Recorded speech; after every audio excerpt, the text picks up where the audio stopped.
ორსულობისგან თავის დაცვის, ანუ კონტრაცეფციის რა საშუალებები არსებობს, რომელი მათგანია ჩვენს რეალობაში ხელმისაწვდომი და რომელი კონტრაცეპტივები შეგიძლიათ გამოიყენოთ ექიმის დანიშნულების გარეშე.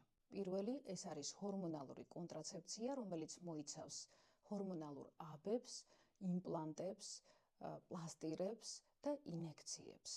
ჰორმონალური აბები და ინექციები გასაგებია, რაც შეეხება იმპლანტს, ის თავსდება კანქვეშ, არის ძალიან პატარა ზომის და ხანგრძლივი დროის განმავლობაში გამოყოფს გარკვეულ ჰორმონს, რომელსაც გააჩნია კონტრაცეფციული ეფექტი.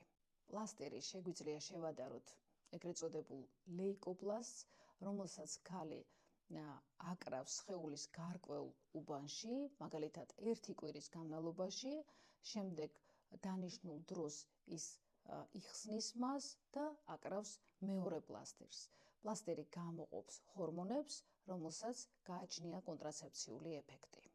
ჰორმონალური კონტრაცეფციის დანიშვნა ხდება ექიმის მიერ. ბარიერული მეთოდები ეს არის ქალის და მამაკაცის კონდომები. მამაკაცის კონდომი ეს არის პრეზერვატივი, რომელიც ბევრი თქვენთაგანისთვის ნაცნობია და მას არ სჭირდება ექიმის დანიშნულება. პრეზერვატივი იცავს არა მხოლოდ არასასურველი ორსულობისგან, არამედ სქესობრივი გზით გადამდები ინფექციებისგან.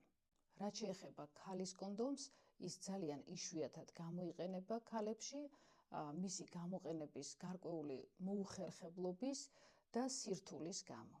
საშუალოსნოს შიდა საშუალება, ეგრეთ წოდებული სპირალი, რომელსაც ექიმი სპეციალური მანიპულაციით ათავსებს საშუალოსნოს ღრუში და ის ხანგრძლივი დროის განმავლობაში რამდენიმე წელი ქალს იცავს არასასურველი ორსულობისგან. სპერმიციდები სპეციალური აბების, კრემის ან გელის სახით, რომელიც თავსდება საშოში უშუალოდ სქესობრივი აქტის წინ და ის გავლენას ახდენს სპერმატოზოიდებზე, თრგუნავს მათ სიცოცხლის უნარიანობას და არ აძლევს საშუალებას გაანაყოფიეროს კვერცხუჯრედი.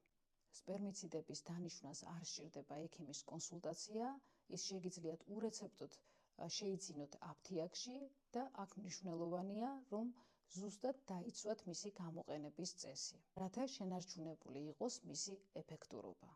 სტერილიზაცია ქირურგიული გზით, ქალის და მამაკაცის.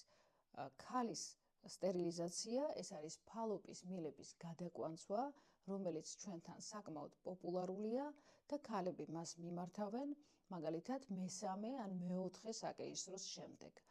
თუმცა მისი ჩატარება შესაძლებელია ლაპარასკოპიული ქირურგიული ჩარევით.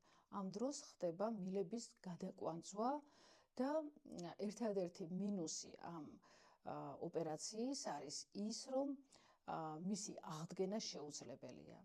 არის შემთხვევები, როცა ქალები გარკვეული პერიოდის შემდეგ გადაწყვიტავენ ისევ ორსულობას, მაგრამ ორსულობა ფიზიოლოგიური გზით ამ დროს შეუძლებელია და მილების გადაკვანწული, ეგრეთ წოდებული გადაკვანწული მილების გახსნაც არ ხდება და ორსულობა ამ შემთხვევაში შესაძლებელია მხოლოდ ინვიტრო განაყოფიერებით.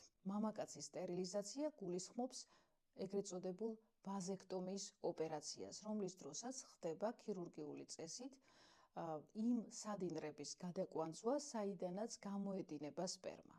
ვაზექტომია არანაირ უარყოფით გავლენას არ ახდენს მამაკაცის სქესობრივ ფუნქციაზე, მის უარყოფით მხარეს წარმოადგენს ის, რომ მისი აღდგენა, ანუ შვილოსნობის აღდგენა შემდგომში მამაკაცის სურვილის შემთხვევაში შეუძლებელია და ორსულობის მიღწევა შესაძლებელია მხოლოდ ინვიტრო განაყოფიერებით. ჩემი მრავალწლიანი საექიმო პრაქტიკის განმავლობაში არასდროს არ შემხვედრია ვაზექტომიის მსურველი მამაკაცი. გადაუდებელი კონტრაცეფცია, სახელწოდებაც იმას მიუნიშნებს, რომ მისი გამოყენება შეიძლება მხოლოდ გადაუდებელ და მაშასადამე იშვიათ და გამონაკლის განსაკუთრებულ შემთხვევაში.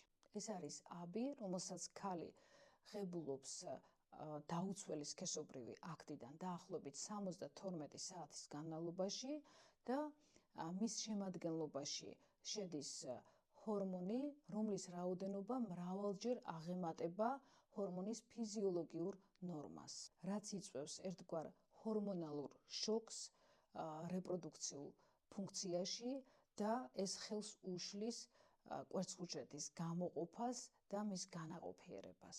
მას ახასიათებს მძიმე გართულებები და ამიტომ მისი ხშირი გამოყენება მკაცრად აკრძალულია და დასაშვებია მინიმუმ 6 თვის ინტერვალით განსაკუთრებულ შემთხვევებში. კონტრაცეფციის ფიზიოლოგიური მეთოდი. მაგალითად, შეწყვეტილი აქტი, როცა სპერმის გამოყოფა სქესობრივი აქტის დროს ხდება არა ქალის საშოში, არამედ მის გარეთ. კალენდარული მეთოდი. ესეც ფიზიოლოგიური მეთოდია, როცა წყვილი თავს იცავს ორსულობისგან განაყოფიერების დღეებში.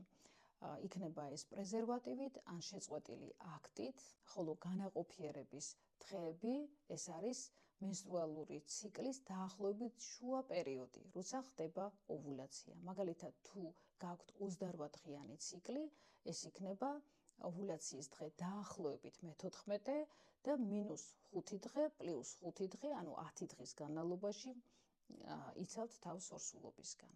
100%-იანი კონტრაცეფცია არ არსებობს, არის კონტრაცეპტივები, რომელთაც კონტრაცეფციული ეფექტის გარდა გააჩნიათ სამკურნალო ეფექტი. კონტრაცეპტივის შესარჩევად უმჯობესია მიმართოთ ექიმს, რომელიც დაგინიშნავთ თქვენთვის სწორ კონტრაცეპტივს.